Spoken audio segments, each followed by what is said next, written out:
Hey there, thanks for watching. My name is Christiana and my channel is Well Behaved Wallet, where I talk about mindset, motivation, and making or saving money.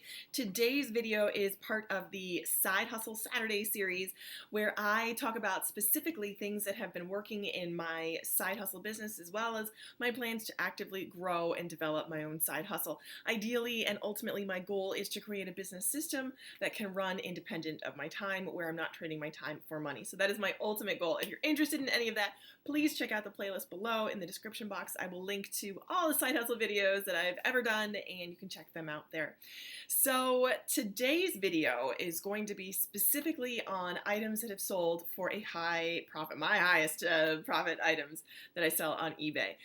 So what I did was I went back over my store history. So I've been running the store for about, I want to say I started in April of 2017, so about 2.5 years. So I have a fair amount of data. I know people have been selling for much longer, and there are people who are just getting started. So I always find that it's helpful to kind of have perspective on where people are in their journeys. So my purpose in growing the eBay store is to kind of get a feel for e-commerce, to learn what works and what doesn't. But ultimately, because I'm kind of stuck on the eBay platform, that's not going to be my main my goal isn't to grow super big on there. My goal is to create a platform where I would be independent of anyone else's, sort of to have more control over what I'm selling, how I'm selling. So, but again, it's good to get an idea of how things work, what sells and what doesn't. For me, it can vary from person to person. What do they say? Your mileage may vary. So I will just tell you the 10 items that have sold for the highest profit for me, and kind of things that you can be on the lookout for. So I'll start from, I was going to start from like the lowest price and go up, but now I'm thinking I might just go most interesting. I'll kind of like try to space it out a little bit for you. And I will put in the I'll annotate so you can see exactly what keywords I used, because I have my listings are going back 2.5 years. I don't have pictures, but I can tell you exactly the terms that I used that generated the sales for the items that I produced. So I will go from lowest to highest in terms of sales price, and give you a little bit of backstory on the items as well. So the item that, and again, what I did is I looked over my 2.5 years worth of data, and I picked out items that sold for a higher price, and I'm looking ideally, my ideal return on investment is like 200 to 300%, because that's just ideal to cover costs and make it worth my time. So that's what I'm looking for.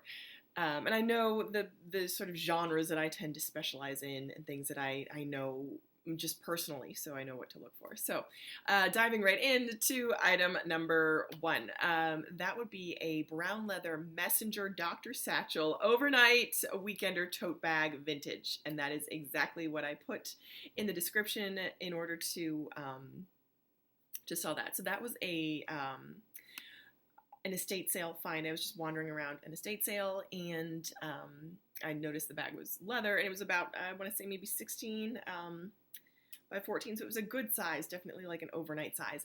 I shoved a bunch of things in it, and I did sort of a deal. This is at the same sale that I bought those Delft tiles in, and I kind of did a deal with a lady, and I think I got everything for like 20 bucks. So I got maybe 15 items for $20. Or it might have been 20 if I count each of the tiles individually, because there were like 8 or 10 tiles. So I want to say that's like $1 an item. And I sold that brown leather bag for $62.75. I was even shocked at that. I figured, let me aim high, because it was a nice bag, and I like bags. Like, I know bags. That's something that I have an eye for. And like, I was like, if I was in the market for that type of a Dr. Satchel overnight thing, I would pay that much. So total sales price was $62.75, and I was very happy with that sale. The next item is it's kind of like outs me in my interest. A set of Star Trek Deep Space Nine boxed figures, set of main crew cast characters, DS9 Trekkie, were all the search terms that I used, and there were 9, no, I want to say 6 figurines. Now, when I was a young little thing, I used to collect DS9 Star Trek memorabilia. It was a big Next Generation fan. And I had a bunch of just stuff sitting around in my mom's closet, so we ended up selling those. They were boxed. They weren't in mint condition, but they had never been opened. And to be honest, they probably cost us a lot more. We were thinking, oh, keep them in mint condition, you'll be able to sell them. That was not the case. For a lot more, that was not the case, but we did sell them, which was good. So, I mean, they were 20 years old at least. So it cost me nothing to purchase them. This was just one of my house cleaning items, and they sold for $65.05. And I think that was a good deal for them, and it was good for me to have them out of the house, so we'll just take that. So it was a good deal all around. The third item is another purse, a bag, and that's the brand Cuba. And the search terms were Tan Dakota is a style name, leather hobo handbag, purse shoulder bag, pocketbook. And here's the thing, that was a bins find.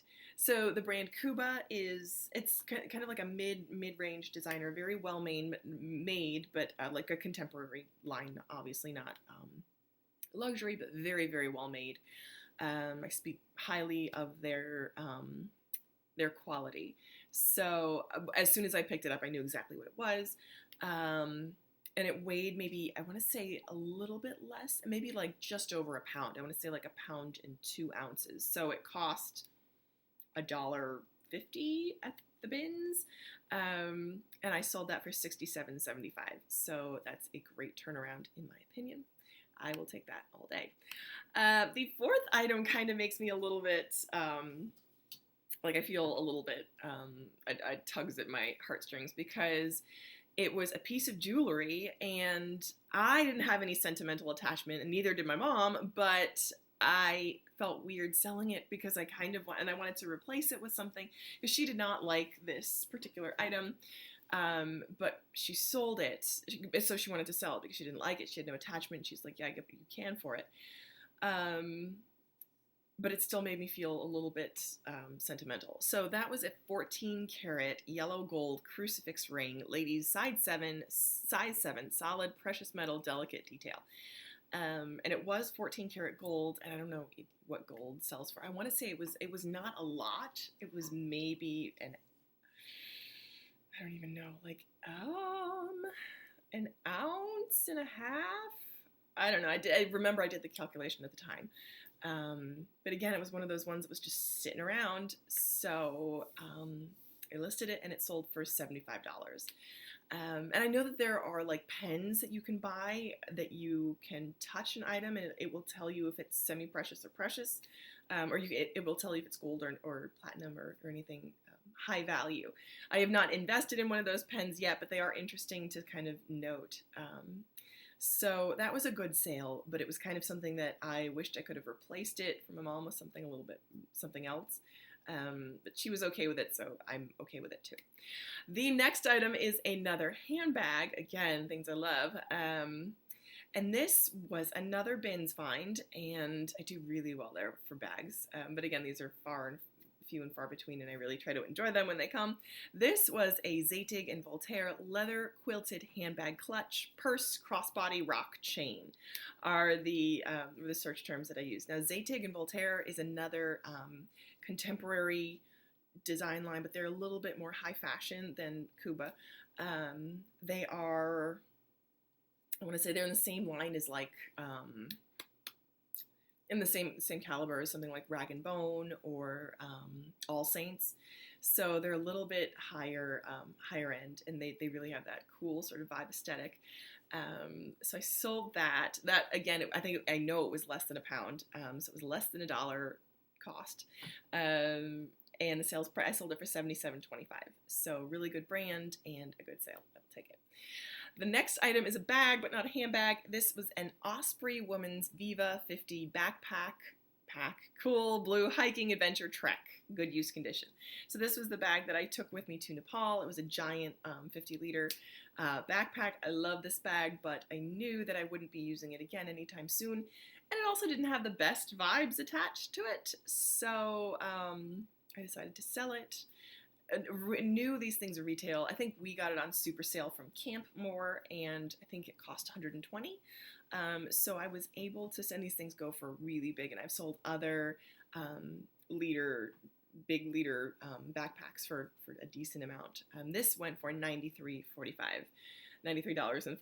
So I consider that a pretty good return. The next item was something that I picked up from watching Daily Refinement, Chris Lynn's channel. That's Le Creuset. And the keywords I used were rare Le Creuset purple signature stoneware covered casserole lid for Mother's Day. And this is something that he kind of turned us on to, where I subscribe to their email list, and every now and then they'll send out a coupon for 50% off from the outlets. So this, again, it was like in April, May. I got the 50% off coupon, and I went to the outlets, and I purchased it was a purple casserole dish, as mentioned, and it was like an outlet exclusive color, so it wasn't something that you could just go to your local mall and buy. It was very sort of specialized, and I remember I paid $60 for it, and at the time I was like, oh, it's going to be a lot of money, I hope it sells, and I put it on auction. This is before I was doing mostly, now I do sort of 90% buy it now. But I was doing auction back then, and I was just hoping that someone would bid. I think I started it at 110 because I wanted to at least get close to double if I could. So again, I paid $60 for it. That's not my typical model that I like to follow. And I learned my lesson from that because I don't like sitting up at night being nervous that things won't sell and wanting to recoup my expenses. So this was a big lesson. It did ultimately sell for 110, and I'm glad that it did, but I would not do that type of flip, which is why I don't do that type of revenue model. But it was fun to sell because I do like the brand Le Creuset, and I'm still on their email list, although I don't purchase things. So that was the 6th item. The 7th item, no, are we on number 8? The 8th item. This is fun. So this was a vintage toy item. Vintage from 1993. That's how vintage it is. I'm joking. So this was, again, something I found in my mom's closet, and this was new in box, never opened. This is a vintage Polly Pocket Ski Lodge, and the words I used were 1993 vintage Polly Pocket Ski Lodge, new in box, never opened, Bluebird toys. This was a shocker. I first kind of found out that Polly Pocket was selling for a lot when I was just kind of looking it up. I did not expect it to sell for as much as it did. They do command a pretty high sale price if they are vintage, because I guess people like them. So this item that was just sitting around in my mom's closet, this Polly Pocket Ski Lodge, new in box, it was like yay big, sold for $127.29. So paid nothing. I mean, back in 93, we probably paid maybe, I don't want to say $8, $10, maybe a little bit more, maybe like 18, but recouped for 127. So I'll take that. The 9th item, and these two items, 9 and 10, I've spoken about before, and I was curious to see the exact keywords that I looked for. And you can also look these up in solds on eBay if you go search and then advanced. And then look for items that have sold. You can see similar that have sold. These two are sort of those mythical items that if I could find again, I would do it again. And I always kind of keep an eye out for if I'm at a garage sale looking to purchase. But they are number 9 and 10, the auto harps that I sold. So for number 9, the keywords were auto harp Oscar Schmidt 15 chord. Beautiful instrument, wood with carrying case. That one sold for $157.65. It was a little bit smaller. The highest sale that I ever had was an Oscar Schmidt 21 chord auto harp, maple, and then I put in the style name, built-in tuner, music, festival, and sing were the keywords that I used. That sold for $293.35. $293.35. So, and these were actually given to us as a friend was leaving and couldn't afford to take them or didn't have room to take them, and she just kind of donated them to us. I was like, okay. And this was maybe 5 or 6 years ago. So I would say that was a quality flip and a good friend. So those are sort of the paragon of where I'd like to be. That's my ideal model right there. But and again, shipping them was kind of a hassle and figuring out how to do that, but they got there safely, and I'm happy to do that all day long. So these are my top 10 items that have sold for highest profit over the past 2.5 years. I hope this has inspired you and kind of given you some things to look out for and maybe be on the lookout going forward. And if you have any questions, feel free to let me know. I would love to hear your biggest sales or biggest sort of like income flips or things that you've done lately that have brought in the most income. As always, thank you so much for watching, and I hope that you'll keep watching. Bye.